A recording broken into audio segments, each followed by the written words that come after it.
Have you told him? It wasn't the right time. When is the auspicious moment to inform your husband that you were a big city party girl? Nothing happened. The Blaine detective agency reported that a man gave you money. With the fatherly advice to use it for train fare and go home, which I did. Then your version is that he took pity rather than advantage of your small-town innocence. It's true. I believe you. The question is, will Stephen? Don't forget, the Blaine report is only part of your problem. You also stand accused of borrowing my will and showing it to Leslie Harrington. You know why he threatened to give the report to Stephen. And a very potent threat, considering your husband's obsessive jealousy. So, the defense enters a plea of not guilty by reason of blackmail, to which the prosecution immediately objects that you can't have it both ways.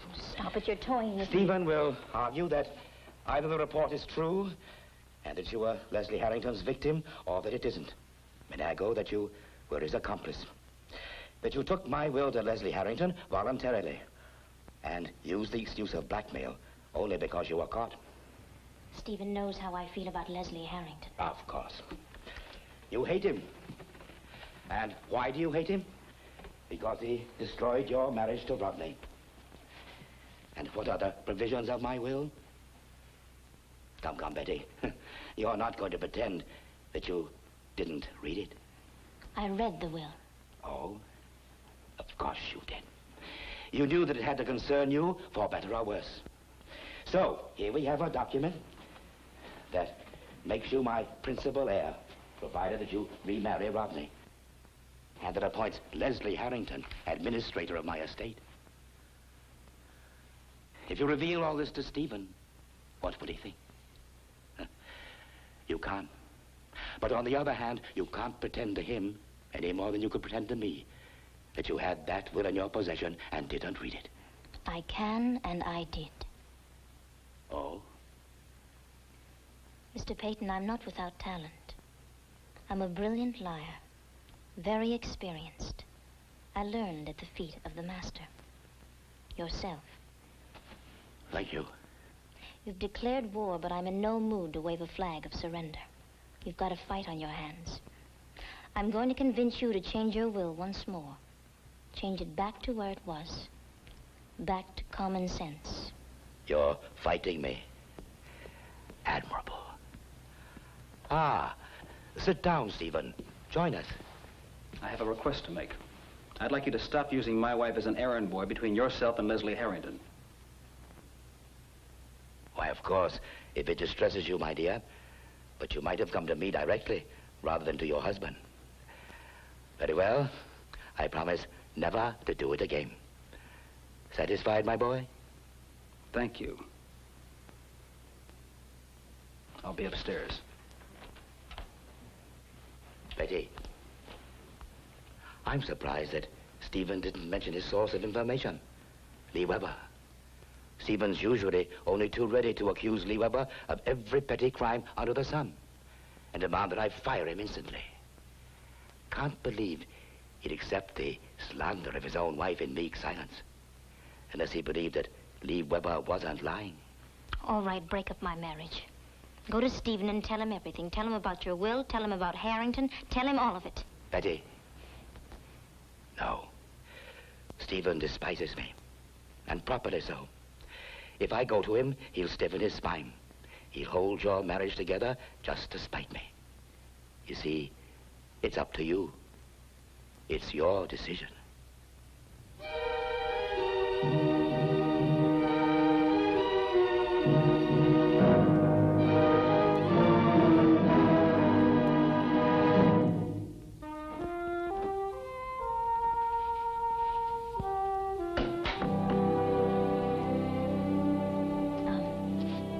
That was abrupt.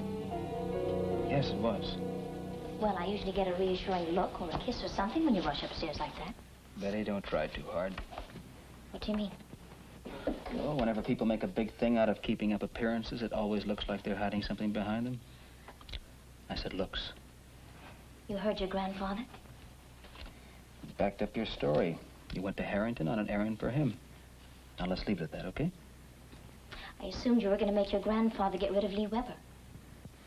I can't make my grandfather do anything. Weber is up to something. Stirring up trouble, something. Maybe it's best to keep him around, huh?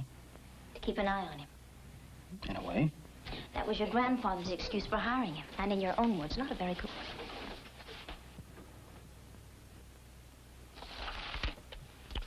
Why are you so anxious to see Lee Weber get fired? If I had a lawyer, he'd probably call that a leading question. Betty, you're not on trial. No. Is that your real reason for not doing anything about Lee Weber, because you believe him? Come in. You're wanted on the phone, Mr. Cord. It's Mrs. Carson. Oh, thank you, ma'am.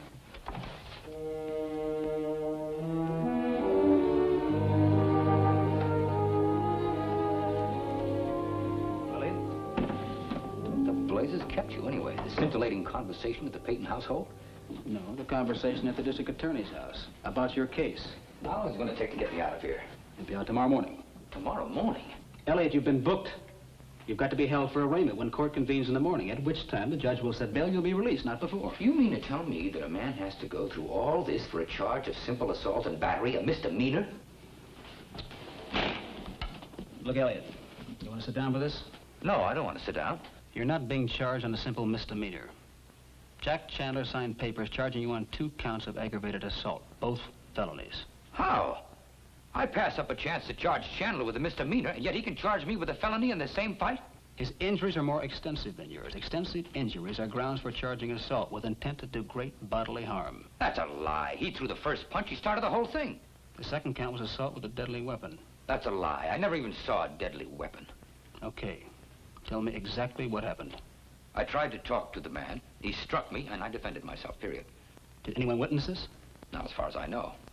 Oh, come on, Stephen. Do you seriously think if this ridiculous business ever got as far as a jury, that the jury would ever side with a man like Chandler? Look, Elliot, a trial is like a horse race. No one knows how it's really going to come out. Shadows from the past have a way of turning into substance. Witnesses come forward. Evidence crops up. What evidence does Chandler have? Well, the hospital record shows that wood splinters were removed from your hands. A bright young detective hustled over and recovered them. There were splinters of wood. They were dark in color, matching the wood from the wharf. And there were light splinters, salt water bleached, matching an oar lying on the wharf. An oar is a deadly weapon. That's right, he did. He picked up an oar. Took a swipe at me with it. I took it away from him. Wait a minute. Then I threatened to kill him with it. I forgot about that. Well, the prosecution won't. Well, wait a minute. He started the whole thing, Stephen. Haven't I got a right to defend myself?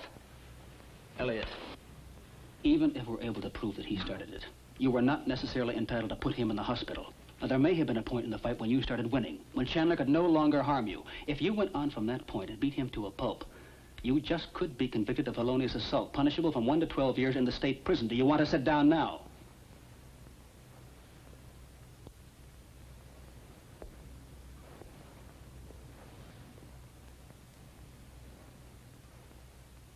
Look, Elliot, I don't mean to be an alarmist.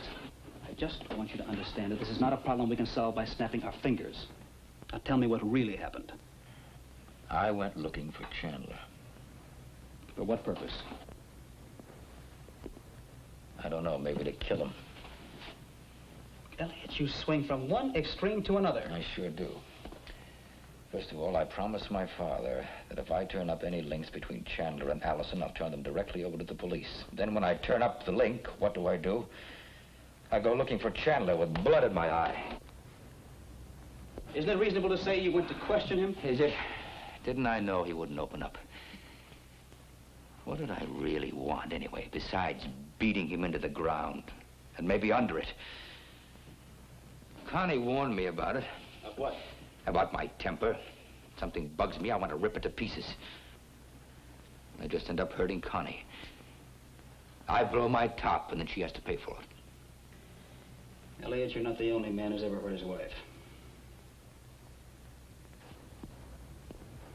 You say you went from your house with blood in your eye. That's right. Did anyone see this? No. Well, yeah, Connie. My wife can't be called to testify. Anyone else? No. Did Connie tell anyone about this? No. No, wait a minute. She told Rodney Harrington about it. Told him exactly what? Well, that I was going to see Chandler, and she wanted him to stop me. And what, if anything, did he do about it? Well, he tried. He did stop me for a while. So Rodney was a witness to your intent to assault Chandler.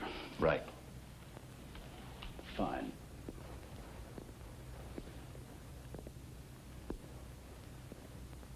Well, there's no need to push the panic button. I'll work on the angle that Chandler attacked you when you... Oh, get some sleep, Elliot. I'll see you at the Raymond. Stephen, one favor. Sure.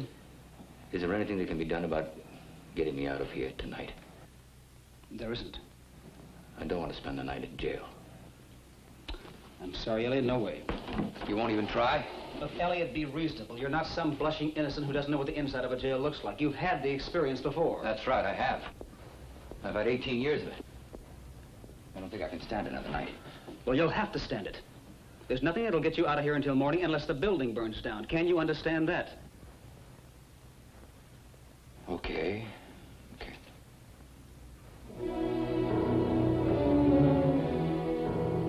All right, let's go.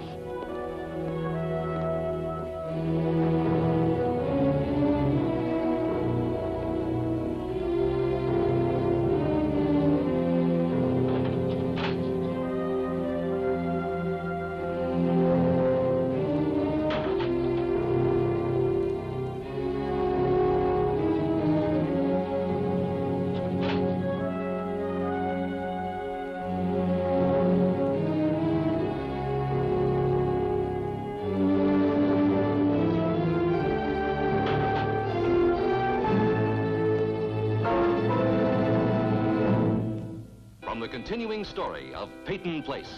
I raised one child without her ever knowing her father. I could do it again if I had to. But I also remember how it was for Alice. If I see you where you don't belong again, I'm going to take you apart, piece by piece. And then I'm going to shove those pieces down your master's throat. Nothing on earth is going to keep me from doing what I'm going to do to Mr. and Mrs. Elliot Carson.